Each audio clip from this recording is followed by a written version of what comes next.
Assalamualaikum warahmatullahi wabarakatuh. Halo Sobat Misteri Sunyi Mencekam.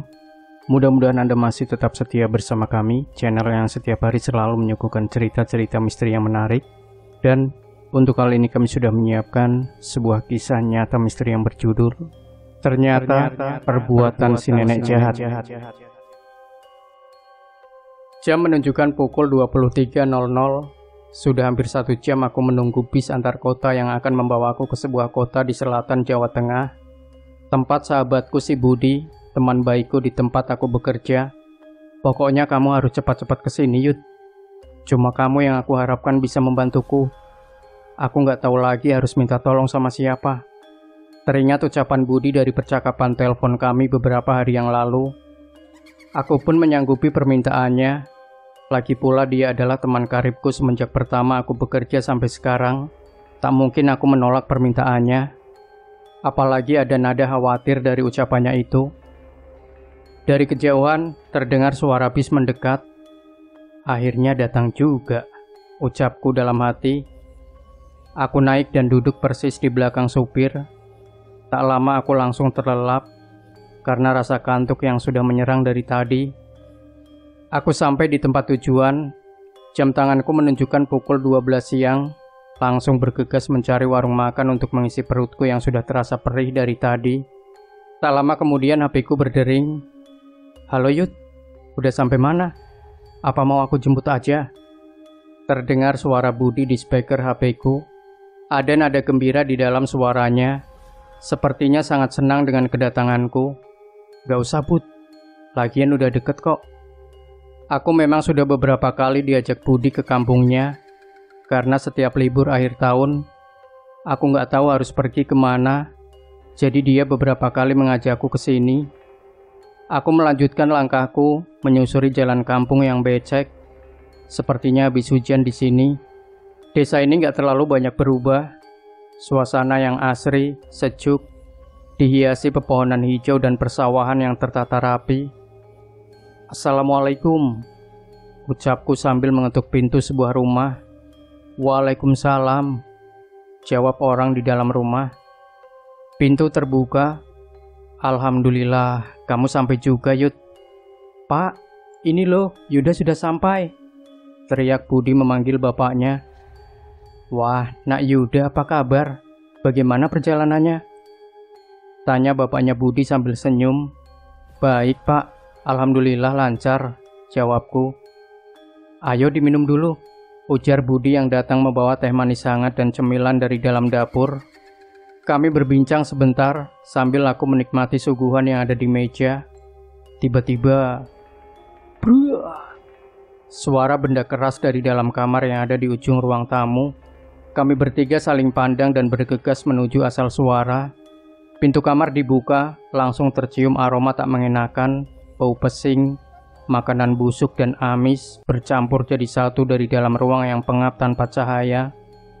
Terlihat sudut kamar yang gelap, sesosok perempuan muda berpakaian kotor dan lusuh, rambut acak-acakan, menatapku dengan pandangan melotot, seperti tak suka dengan kehadiranku. Beginilah Nak Yuda, keadaan Yanti sekarang, ujar bapaknya Budi pelan. Ada nada sedih dari ucapannya. Semakin lama semakin parah Yud. Tadinya masih mau makan, ganti pakaian. Sekarang sudah tak terkendali. Sering ngamuk-ngamuk gak karuan, kata Budi coba menjelaskan. Sejak kapan adikmu begini Bud? Tanya aku kepada Budi. Ya kira-kira sejak 3 hari yang lalu. Makanya waktu itu aku buru-buru telepon kamu. Soalnya tiba-tiba saja dia ngamuk-ngamuk sambil mencoba melukai dirinya sendiri. Makanya tangannya aku ikat. Takut kenapa-napa. Takut kenapa-kenapa, jawab Budi. Diriku merasakan sesuatu aneh di kamar ini. Ada aura jahat yang memenuhi ruang. Aku coba memandangi seluruh kamar yang gelap sambil menajamkan mata batinku. Tiba-tiba saja, samar kulihat sosok makhluk di sudut ruangan, persis di samping kanan Yanti. Makin lama makin jelas. Sesosok makhluk tinggi besar dengan bulu hitam yang sangat lebat di sekujur tubuhnya. Matanya sangat besar, berwarna merah menyala, dengan sepasang tanduk kecil di kepalanya. Lidahnya menjulur panjang keluar. meneteskan air liur di antara giginya yang bertaring. Gendruwo. Gendruwo. Tapi yang ini beda. Dia memiliki aura jahat yang sangat kuat, berkali-kali lipat dari gendruwo lain yang sudah sering aku lihat sebelum-sebelumnya. Batinku berucap, "Bapak sama Budi lebih baik tunggu di luar saja, biar saya masuk sendiri ke kamar. Tolong siapkan segelas air putih," ucapku pada Budi dan bapaknya.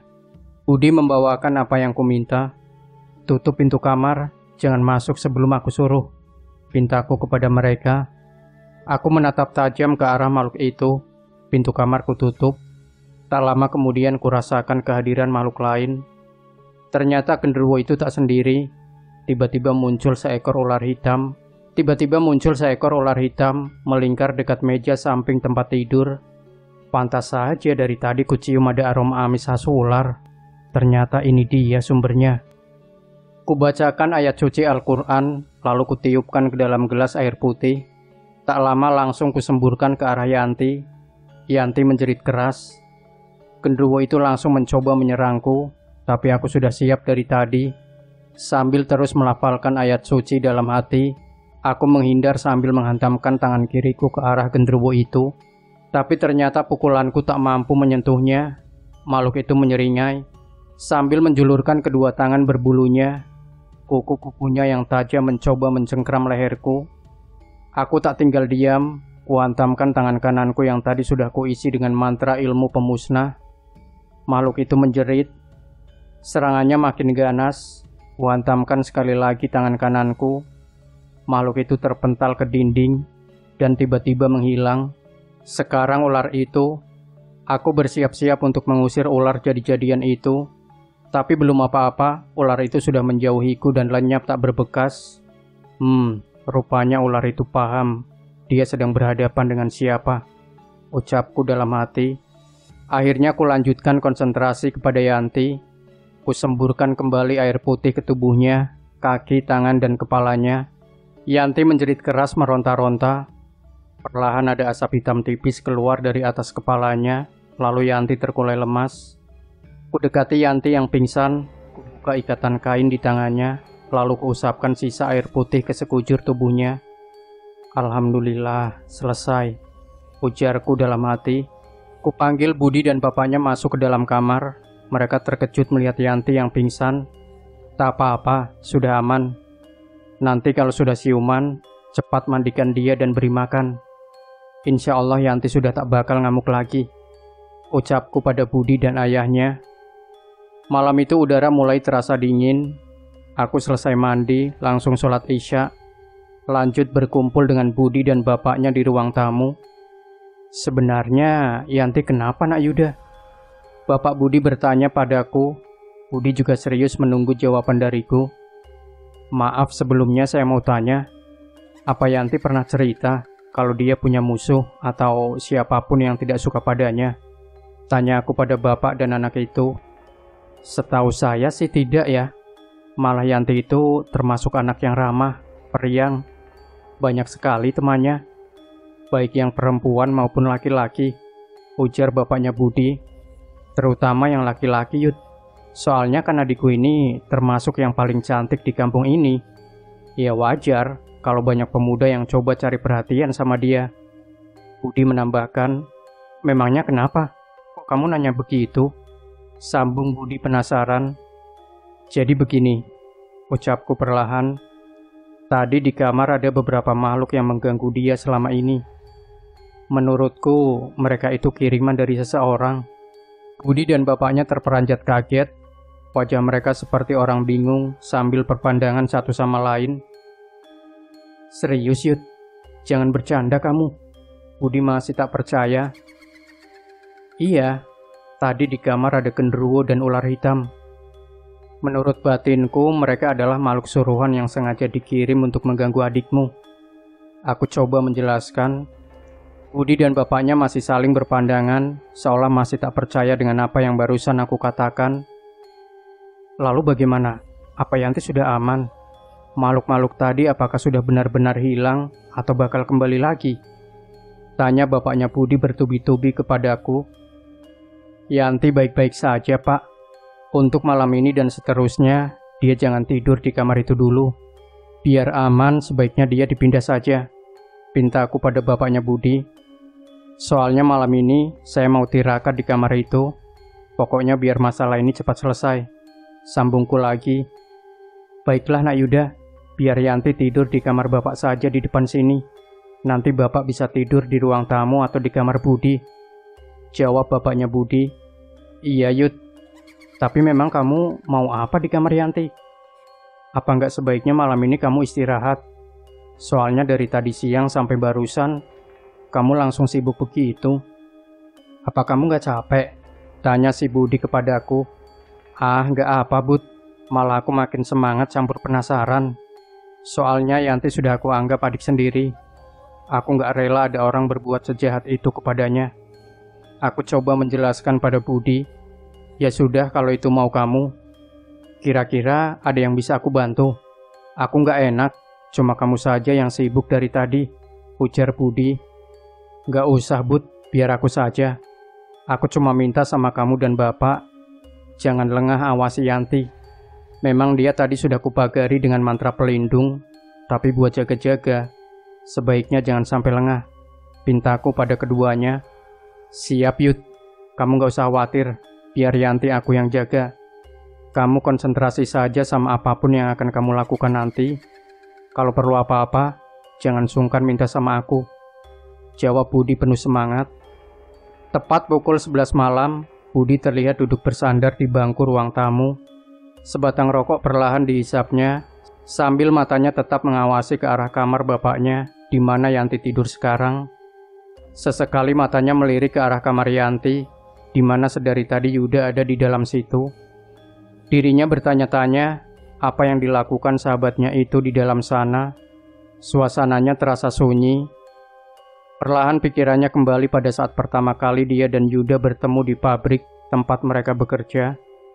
Budi, sambil menjulurkan tangannya menjabat tangan Yuda, baru masuk sini juga. Tanya Budi kepada Yuda. Iya Mas Budi, baru hari ini saya mulai kerja. Jawab Yuda. Ah, jangan panggil Mas. Kayaknya kita sepantaran deh. Panggil Budi saja. Ucap Budi sambil tersenyum. Sejak saat itu mereka langsung akrab. Kebetulan mereka ada di divisi yang sama. Masih terbayang jelas dalam ingatannya ketika hari itu tiba-tiba saja banyak karyawan wanita maupun pria yang menjerit-jerit tak karuan. Suasana begitu panik dan mencekam saat itu. Manajer pabrik dan beberapa security bingung dan saling berpandangan melihat kejadian yang ada di depan mereka. Gimana ini Pak Yanto? Kayaknya karyawan-karyawan ini tingkahnya seperti orang kesurupan, Pak. Ucap Pak Heru sang kepala security kepada Pak Yanto, manajer pabrik. Iya Pak Heru, kok bisa ya? Apa kita harus cari orang pintar untuk menyadarkan mereka ini? Pak Heru ada kenalan yang bisa diminta tolong? Tanya Pak Yanto. Wah, saya nggak paham yang begituan, Pak. Tapi coba saya tanya anak buah saya dulu. Siapa tahu mereka bisa bantu. Jawab Pak Heru. Tiba-tiba Yuda menghampiri Pak Yanto. Maaf Pak, kalau boleh mungkin saya bisa coba bantu. Sepertinya kawan-kawan ini memang kesurupan Pak. Tapi biar coba saya lihat dulu. Kalau Bapak mengizinkan. Ucap Yuda dengan sopan kepada Pak Yanto sang manajer. Budi yang ada di sebelah Yuda terkejut. Emang kamu ngerti Yud? Jangan main-main loh. Nanti bisa ikut kesurupan kamu. Ucap Budi pada Yuda. Soalnya bagi Budi, Yuda adalah orang yang pendiam, jarang bicara. Kesehariannya seperti orang biasa saja, tak ada yang istimewa. Ya namanya juga usaha Bud, gak ada salahnya bantu. Lagi pula kalau harus cari orang pintar dulu, itu makan waktu. Takut kawan-kawan yang kesurupan makin parah. Udah, kamu tenang aja. Jawab Budi sambil tersenyum. Ya, kalau memang kamu ngerti silakan saja. Tapi kalau kenapa-kenapa, saya nggak tanggung jawab loh. Ucap Pak Yanto kepada Yuda. Insya Allah nggak akan ada apa-apa, Pak. Jawab Yuda pelan sambil maju menghampiri karyawan-karyawan yang kesurupan. Tapi saya boleh minta air putih, Pak. Di gelas saja. Kalau bisa yang rada besar. Pinta Yuda pada Pak Yanto.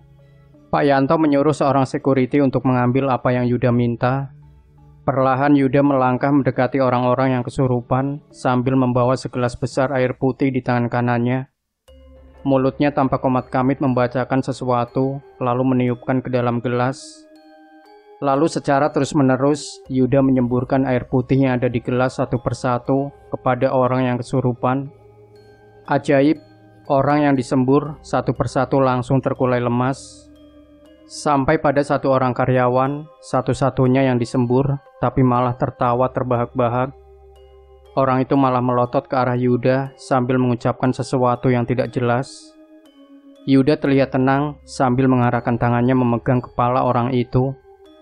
Orang itu meraung keras, meronta-ronta sambil tangannya mencengkram keras tangan Yuda yang ada di kepalanya. Perlahan gerakan dan suaranya mulai pelan, berangsur-angsur orang itu menjadi lemas dan akhirnya pingsan. Yuda menghela nafas, lalu tersenyum sambil mengucap, "Alhamdulillah, selesai." Lalu dia berbalik melangkah ke arah Pak Yanto, Pak Heru dan Budi yang masih nampak bengong tak percaya. "Sudah Pak, nanti kalau mereka sudah sadar dan sudah kuat jalan, mereka boleh pulang. Sudah aman," ucap Yuda pada Pak Yanto yang masih melongo. Sejak hari itu, Yuda terkenal seantero pabrik, bahkan sampai ke lingkungan luar pabrik dan sekitarnya. Ya, Yuda si dukun sakti. "Kamu gak tidur, Bud?" Suara bapak membuyarkan lamunan Budi. "Oh, belum ngantuk, Pak. Lagi pula pesan Yuda, kita kan harus terus jaga Yanti," jawab Budi pada bapaknya. "Iya, nggak apa-apa. Biar bapak yang tunggu di sini. Kamu tidur di kamarmu saja sana," pinta Bapak Budi. "Ah, bapak saja yang tidur. Aku sambil jaga-jaga kalau si Yuda membutuhkan sesuatu," ujar Budi. Memang dari tadi Yuda belum keluar dari kamar itu. "Kok kayaknya sepi-sepi aja di dalam situ?" kata Bapak Budi sambil menunjuk kamar di mana Yuda ada di dalam.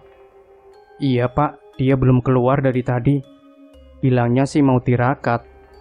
Atau malah jangan-jangan dia ketiduran di dalam," ucap Budi bingung. "Ya sudah, biar saja. Toh memang dari tadi dia belum istirahat," jawab Bapak coba menenangkan. Sementara itu di dalam kamar, mataku terpejam, kuatur nafas secara perlahan sambil duduk bersila. Sudah hampir 1 jam lebih aku tirakat mengeningkan cipta, mohon petunjuk pada Yang Maha Kuasa. Namun perlahan mulai muncul bentuk sebuah rumah kayu dengan halaman yang luas, namun tidak terawat. Ku coba memusatkan pikiran, menajamkan mata batinku. Sampai akhirnya aku melihat seorang nenek-nenek kurus, berpakaian kebaya hitam, duduk di depan dupa yang mengepulkan asap. Ternyata di sekeliling nenek itu banyak makhluk-makhluk yang berbentuk aneh. Bahkan sampai ada yang bertebaran di sekitar rumah itu. Ada yang hinggap di atas pohon-pohon, atap rumah, dan banyak lagi. Dan berdiri di belakang nenek itu, sosok genderuwo berbadan besar, berbulu lebat di seluruh tubuhnya, dengan sepasang tanduk di kepala, dan lidah yang menjulur di antara giginya yang bertaring. Genderuwo yang tadi siang ada di kamar Yanti," aku mengucap dalam hati. Tiba-tiba saja nenek itu mendelik marah sambil berucap, "Hei, bocah sialan. Berani sekali sukmamu datang ke tempatku ini. Mau cari mati kamu." Nenek itu berdiri marah sambil bertolak pinggang. "Ayo coba kalau memang berani. Datang ke sini hadapi aku. Kupatahkan batang lehermu," teriak sang nenek. Aku hanya tersenyum, rupanya dia sadar akan kehadiran sukmaku. Batinku berucap, aku tak menggubris tantangannya. Tujuanku meraga sukma memang hanya ingin memastikan siapa yang mengirim makhluk-makhluk yang mengganggu Yanti. Perlahan aku tarik dan kembalikan sukmaku meninggalkan tempat itu. Aku membuka mata, dalam hati aku berucap, "Kau tunggu saja kedatanganku nenek busuk. Akan kubuat perhitungan denganmu. Akan kuhentikan semua perbuatanmu yang mencoba mencelakai Yanti. Tunggu saja," janjiku dalam hati. Hari sudah pagi, sinar hangat mentari masuk di sela-sela jendela kamar. Aku bangun dari tidurku, mataku masih terasa berat. Semalam aku tirakat sampai menjelang subuh. Selesai sholat, ku coba tidur sebentar. Aku keluar dari kamar, Kulihat Budi sahabatku tertidur di kursi ruang tamu. Aku melangkah menuju kamar depan di mana Yanti berada. Di dalam kamar, terlihat Yanti yang tertidur pulas. Kondisinya sudah berangsur normal. Sepertinya Yanti sudah mandi dan berpakaian bersih. Tidak seperti kemarin saat kondisinya masih kacau. Alhamdulillah. Mudah-mudahan Yanti cepat sehat kembali, ucapku dalam hati. Loh, sudah bangun Nak Yuda?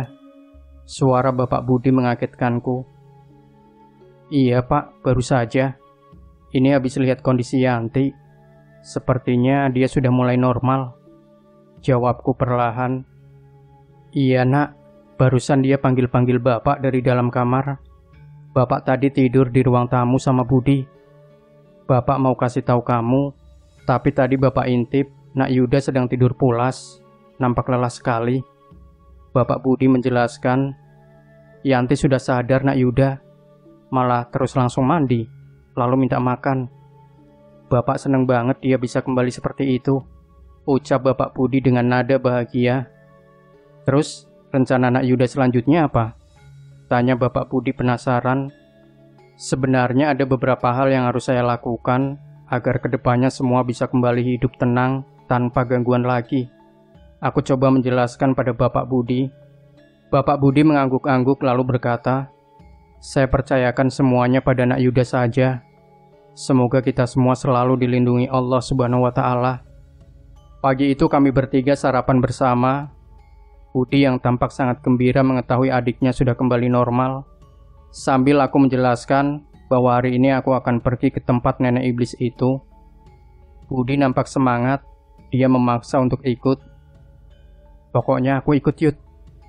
Dari kemarin kamu selalu melarang aku untuk membantumu. Aku gak bisa diam saja serasa tak berguna, paksa Budi kepadaku. Oke, akhirnya aku mengalah. Tapi kamu harus patuh dan dengar semua omonganku. Aku gak mau kamu celaka, pintaku pada Budi. Selepas maghrib aku dan Budi pamit. Hati-hati, jaga diri kalian baik-baik. Semoga Allah Subhanahu wa Ta'ala selalu melindungi kalian. Bapak titip Budi Nak Yuda. Dan kamu Bud, jangan sok tahu atau macem-macem. Ikuti saja apa yang Yuda suruh, ucap Bapak Budi kepada kami. Baik Pak, doakan kami berhasil dan bisa kembali dengan selamat, jawabku. Yowes Pak, tenang saja. Aku yakin kok sama kemampuannya Yuda, si dukun sakti, kata Budi sambil mengacungkan jempolnya. Aku cuma bisa senyum-senyum mendengar jawaban Budi. Kami berjalan menuju keluar desa, menyeberangi sungai kecil, lalu berjalan melalui hutan dengan lampu senter yang ada di tangan kami. Ini memang harus malam-malam begini ya Yud? Kenapa nggak dari tadi siang aja kita jalannya? Aneh kamu. Tanya Budi sedikit kesal, karena beberapa kali dia tersandung akar pohon hutan. Mulai rewel. Tadi katanya mau nurut sama omonganku, ucapku sambil tersenyum mengejek. Ya terserah kamu lah Yud. Lawang aku cuma manut, gak ngerti apa-apa, jawab Budi setengah ngambek. Tapi kok kamu bisa paham sih jalan hutan ini? Lawang aku saja yang lahir di daerah ini malah gak pernah sampai sini, tanya Budi heran. Aku cuma bisa tersenyum. Tak lama akhirnya kami sampai di depan sebuah rumah terpencil di tengah hutan. Rumah kayu dengan halaman luas tapi tak terawat, persis seperti yang kulihat tadi malam saat meraga sukma. Sekeliling tampak sangat gelap, tapi sepertinya ada cahaya lampu dari dalam rumah itu. Kita sudah sampai, ucapku pada Budi. Tempat siapa ini Yud? Kok bisa ada rumah di tengah hutan begini? Lagian kok kamu bisa tahu tempat ini sih? Gak ngerti aku, tanya Budi keheranan. Ini tempat sumber masalah yang menimpa Yanti selama ini. Semua berasal dari sini. Udah, kamu nurut aja. Gak usah banyak tanya, jelasku kepada Budi. Tiba-tiba terdengar suara lantang dari dalam rumah.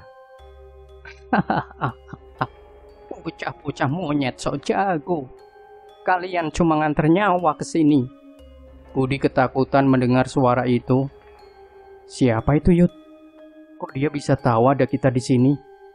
Tanya Budi dengan wajah yang berubah pucat. Itu dia biang keladi yang bikin adikmu sengsara. Gimana, kamu masih mau lanjut? Tanya aku pada Budi yang cuma diam sambil merapatkan tubuhnya padaku. Kamu tunggu di sini aja. Pokoknya apapun yang terjadi, kamu jangan panik. Percaya saja padaku. Ku coba tenangkan Budi yang nampak gelisah. Budi cuma bisa mengangguk, mulutnya serasa terkunci. Nyalinya ciut semenjak mendengar suara dari dalam rumah tadi. Hai Nenek Reot, sini keluar. Katanya mau patahkan batang leherku. Tunjukkan wujudmu. Gertaku membalas suara tadi. Kamu diam di sini, Bud. Selama kamu ada dalam lingkaran ini, kamu aman. Ucapku pada Budi sambil membuat lingkaran di sekelilingnya dengan telunjukku, sambil membacakan mantra ilmu pelindung raga. Terdengar suara pintu terbuka keras. Lalu saat bersamaan, muncul sang nenek beserta semua makhluk-makhluk pengikutnya yang setia mendampinginya, dipimpin si genderuwo besar. Habisi mereka, perintah sang nenek kepada semua makhluk yang ada di situ. Dan secara bersamaan, mereka menyerang dari segala penjuru. Kulihat Budi terkejut, sambil ambil ancang-ancang untuk mundur. Diam di situ, Bud. Jangan sampai kamu keluar lingkaran. Mereka takkan bisa menyentuhmu. Teriakku yang membuat Budi jadi diam kaku dengan mata terpejam. Aku langsung ambil posisi siaga, persis di depan Budi, sambil kulafalkan mantra ilmu pelindung raga. Dan benar saja, setiap makhluk yang mendekat langsung hangus terbakar di hadapan kami, tak sanggup menembus pagar pelindung ragaku. Tapi aneh, setelah mereka terbakar habis, tak lama kemudian mereka kembali hidup utuh seperti sedia kala. Kenapa? Kamu heran? Di sini ilmu murahanmu tak berguna sama sekali, ucap sang nenek dengan sombong. Nanti kalian berdua akan kukuliti hidup-hidup setelah kalian mampus. Berikutnya adalah si gadis sombong sok cantik itu yang sudah berani menyakiti hati cucu kesayanganku sampai cucuku nekat bunuh diri. Nyawa dibayar nyawa, kata sang nenek dengan lantang. Aku tercekat mendengar perkataan nenek itu. Kulirik Budi, dia pun kaget mendengar ucapan sang nenek.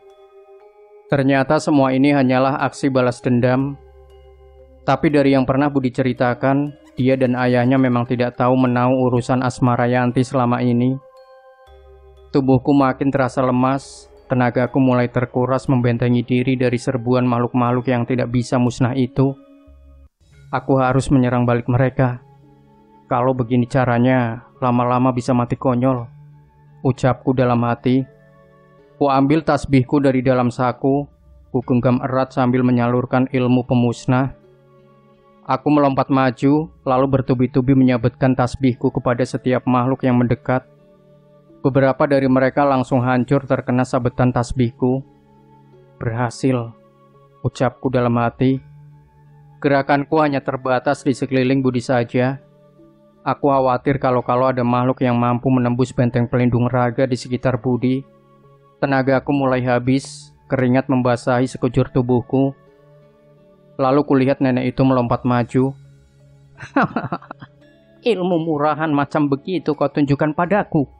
Nih, rasakan tanganku, teriak si nenek. Kedua tangan nenek itu berubah, jari-jarinya dengan aneh menjadi panjang dan berwarna kemerahan, siap meremukan leherku.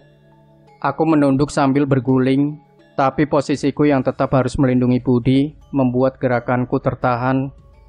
Mampus kau, teriak nenek itu.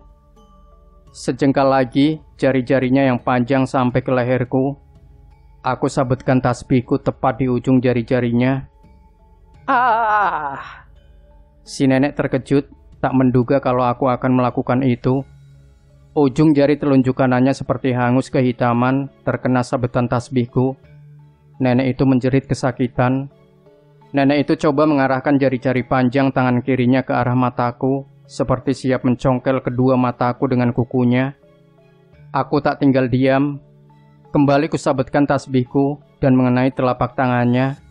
Langsung terlihat luka hangus di telapak tangan kiri nenek itu. "Sialan!" Nenek itu menjerit kesakitan. Sambil mundur dia berkata, "Sekarang giliranmu, habisi dia," perintah si nenek pada genderuwo. Genderuwo itu melangkah maju ke arena pertarungan.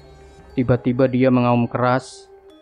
Tak lama kemudian muncul belasan atau bahkan puluhan genderuwo dari balik kegelapan malam. Pantas saja auranya lain. Ternyata dia adalah raja genderuwo di hutan ini. Batinku mengucap. Makhluk-makhluk yang tadi menyerang perlahan mundur. Aku masih terengah-engah kelelahan sambil tetap berdiri di depan Budi. Kini di sekeliling kami berkumpul puluhan genderuwo dengan berbagai rupa dan ukuran. Tapi tetap tak ada yang melebihi besarnya ukuran tubuh raja genderuwo tadi. Langsung kukerahkan sisa-sisa tenagaku untuk menghadapi mereka. Tapi nampaknya sabetan tasbihku tak mempan sama sekali pada mereka. Sampai pada akhirnya, hantaman sang raja genderuwo mengenai dadaku. Aku langsung terduduk menahan sakit yang luar biasa. Darah mengalir dari bibirku. Sesak sekali rasanya dada ini. Sekilas terlihat banyak genderuwo mendekati Budi yang takut setengah mati. Tak ada pilihan lain, terpaksa kugunakan sesuatu yang selama ini sangat kubenci, yang bersemayam abadi dalam tubuhku. Kupejamkan mata, perlahan ada rasa panas menjalar ke seluruh tubuh. Dan akhirnya, aku berteriak keras, tubuhku perlahan berubah. Seluruh kulitku muncul sisik-sisik ular berwarna keemasan, mataku merah menyala. Lidahku menjulur panjang dengan ujungnya yang terbelah. Si nenek nampak terkejut dengan apa yang terjadi. Tubuhnya sedikit mundur ke belakang, berucap dalam hati, "Apakah benar yang kulihat ini? Ada sosok naga kanaka, raja di raja seluruh ular dan siluman di penjuru angin, ada dalam tubuh anak itu. Siapa dia sebenarnya? Siapakah engkau?" Tanya nenek itu dengan suara gemetar seperti ketakutan. "Apa hubungannya kau dengan naga kanaka?" Ucap nenek itu lagi kepadaku. "Aku Yuda, anak titisan dari sang naga kanaka. Dan saat ini adalah ajal kematianmu dan para makhluk pengikut jahanammu itu," teriakku lantang. Si raja genderuwo malah maju melompat mencoba menyerangku. Dengan sekali pukulan tanganku, sang raja genderuwo langsung hancur menjadi abu. Melihat hal itu, seluruh genderuwo dan makhluk lain pengikut si nenek kocar-kacir meninggalkan tempat ini. Aku tak tinggal diam. Kusapu bersih semua makhluk-makhluk itu sampai tak tersisa. Aku berdiri gagah di tengah-tengah arena, di antara gelapnya malam dan sisa-sisa debu dari semua makhluk yang kuhancurkan barusan. Spontan saja sang nenek langsung bersimpuh sujud di hadapanku sambil berucap memohon, "Ampun, ampunilah saya. Selama ini saya tak tahu saya berhadapan dengan siapa.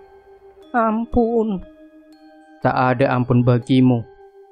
Naga kanaka tak pernah membiarkan mangsanya hidup," ucapku sinis. Aura kelam dan jahat menguasai jiwaku, mengubahku menjadi sosok tanpa belas kasihan. Tapi aku tak akan mengotori tanganku. Biar rakyatku saja yang menghukummu. Tak lama kemudian, muncul ratusan ular dari seluruh sudut penjuru hutan. Dengan cepat, di sekelilingku dipenuhi ular berbagai macam bentuk dengan jumlah yang tak terhitung. "Anak-anak, habisi dia," perintahku pada ratusan ular yang ada di sekelilingku. Tak butuh waktu lama, ratusan ular itu menyerbu sang nenek yang menjerit ketakutan. Sebentar saja sang nenek sudah tenggelam dalam tumpukan ratusan ular yang melilit, menggigit dan menyerang nenek itu. "Cukup," ucapku pada semua ular-ular itu. Perlahan semua ular itu meninggalkan sang nenek yang sudah tak bernyawa. Tubuh nenek itu hancur terkoyak. Kulit tubuhnya hitam pekat akibat racun dari gigitan ular-ular itu. Wajahnya hancur tak berbentuk. "Sekarang kalian semua boleh pergi," perintahku pada ratusan ular itu. Tak lama binatang-binatang melata itu pergi meninggalkanku yang masih berdiri di halaman depan rumah si nenek. Ku ambil posisi duduk bersila, ku atur nafas, mencoba mengembalikan wujudku seperti semula. Tapi seperti yang sudah-sudah, pengaruh kekuatan naga kanaka sangat sulit untuk dihilangkan. Tapi aku paham bagaimana mengendalikannya. Perlahan sisik emas di sekujur tubuhku menghilang. Ada hawa dingin di sekitar pusarku, bertanda aku telah normal kembali. Aku berdiri dan menghampiri Budi yang nampak ketakutan melihat aku yang mendekat. Jangan sakiti saya. Ampun, saya ini temannya Yuda. Saya bukan musuh. Ucap Budi sambil perlahan ngesot-ngesot mundur. Terus saja kamu ngesot mundur gitu, Bud. Kalau bisa sampai rumah, biar pantatmu tipis sekalian. Ucapku sambil tersenyum. Yud, ini beneran Yuda ya? Budi masih mundur tak percaya. Apa mau aku panggilkan ular-ular itu buat nganter kamu pulang? Candaku sambil tertawa. Ngaco kamu. Tapi lega aku dengarnya, Yud. Sorry, soalnya kamu nyeremin banget tadi. Gila. Aku masih shock ini. Ucap Budi yang terlihat lebih tenang. Tapi itu tadi yang bersisik emas, beneran kamu, Yud? Kok bisa begitu? Kamu gak pernah cerita-cerita tentang hal itu? Budi bertanya kepadaku. Panjang ceritanya. Lain kali saja aku ceritakan. Sekarang kita pulang, perutku lapar banget. Jawabku sambil membantu Budi berdiri. Nanti dulu. Ucap Budi seperti enggan berdiri. Bud, kamu ngompol. Pesing banget ini. Aku terbahak-bahak. Bodoh amat, kata Budi sambil berdiri pelan. Ya udah, kalau kamu mau tetap di sini. Tapi tadi rasanya ada beberapa genderuwo yang luput dari seranganku. Dan pasti suka sama orang yang bau pesing begini. Aku beranjak pergi meninggalkan Budi. Tunggu Yud. Main tinggal aja sih. Budi berlari mengejarku. Bodoh amat, balas perkataan Budi barusan. Demikian Sobat Misteri Sunyi Mencekam. Jangan lupa tinggalkan komentar Anda, like, share video ini, subscribe channel Sunyi Mencekam, dan nantikan kembali cerita-cerita misteri terbaru dari kami. Wassalamualaikum warahmatullahi wabarakatuh.